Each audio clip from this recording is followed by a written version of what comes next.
Are you fasting or are you just starving?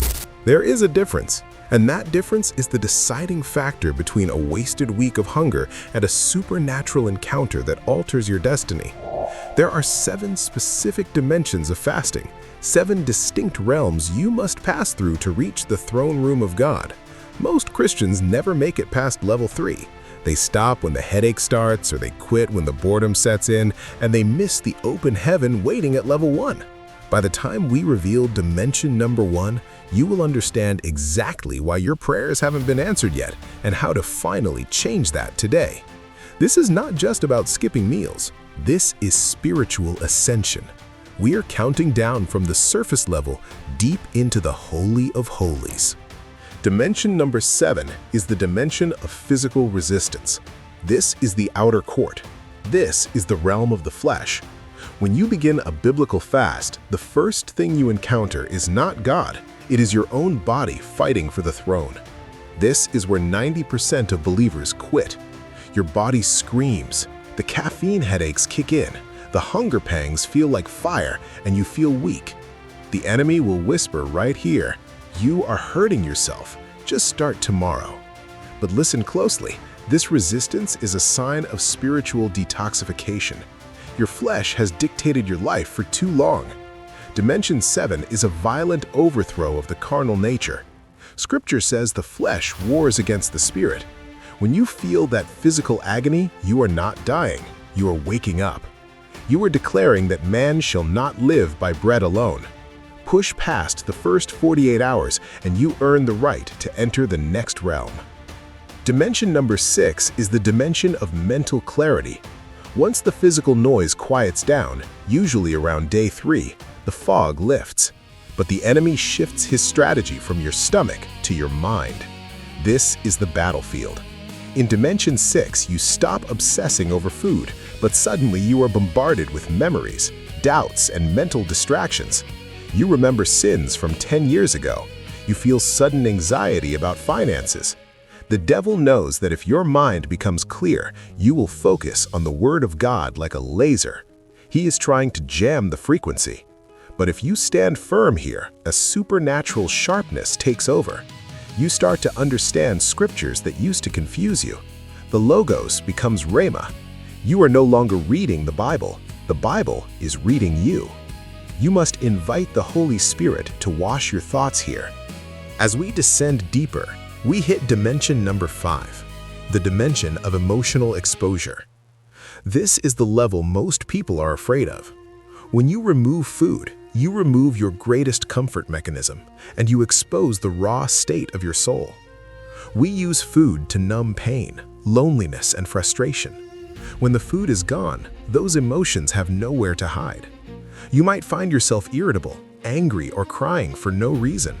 Do not rebuke this. Embrace it. This is the Holy Spirit performing open-heart surgery. He is bringing up the bitterness you thought you forgave. He is showing you the pride you didn't know you had. This is the season of breaking soul ties. In Dimension 5, God is not just interested in your hunger. He is interested in your healing. He is purging the emotional toxins that block your blessings. Let the tears flow.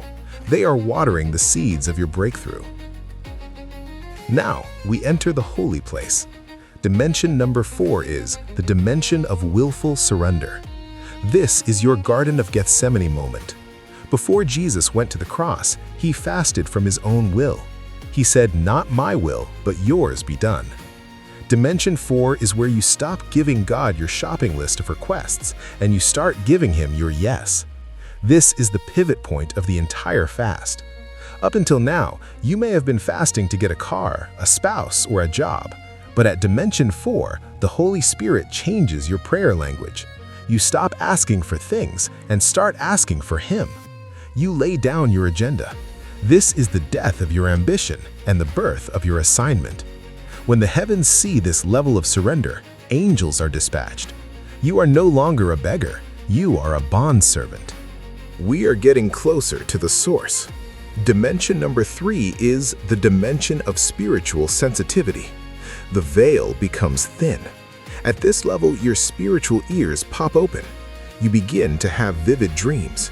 You smell sweet fragrances during prayer. You feel the tangible weight of God's presence in your room. Hearing the voice of God becomes effortless.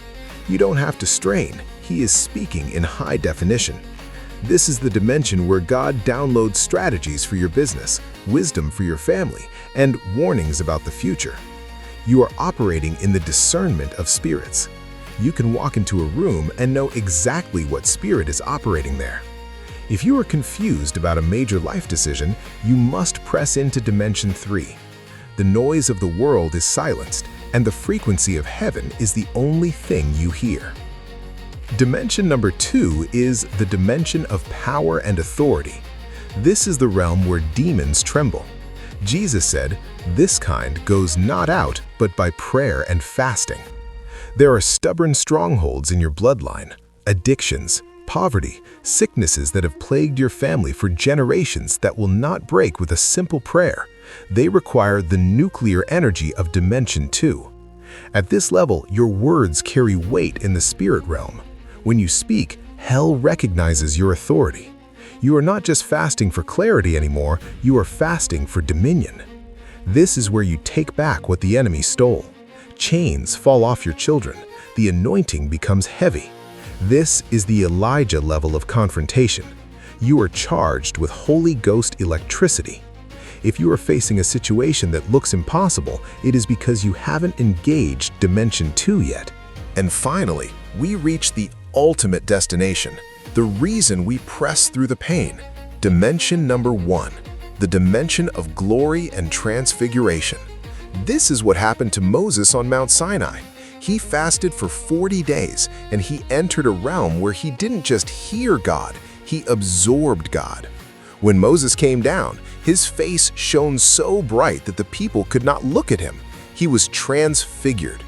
Dimension 1 is not about what you get from God. It is about becoming one with God.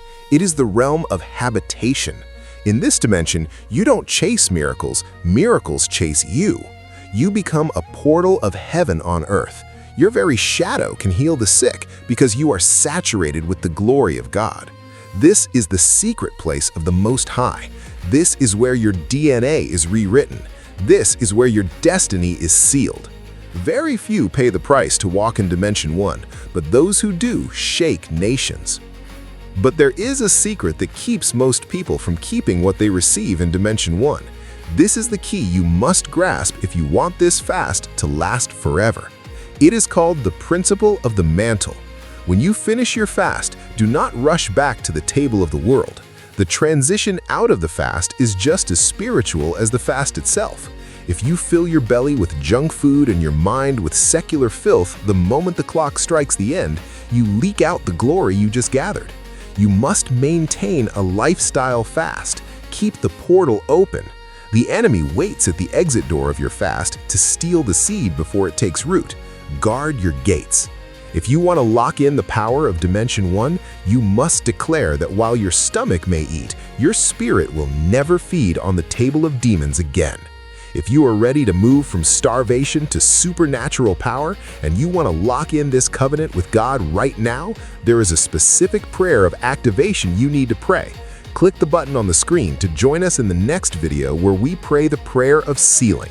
If you are serious about this walk, type "I am moving to level 1" in the comments below as a prophetic declaration. Do not settle for the outer court. The Holy of Holies is open. Enter in.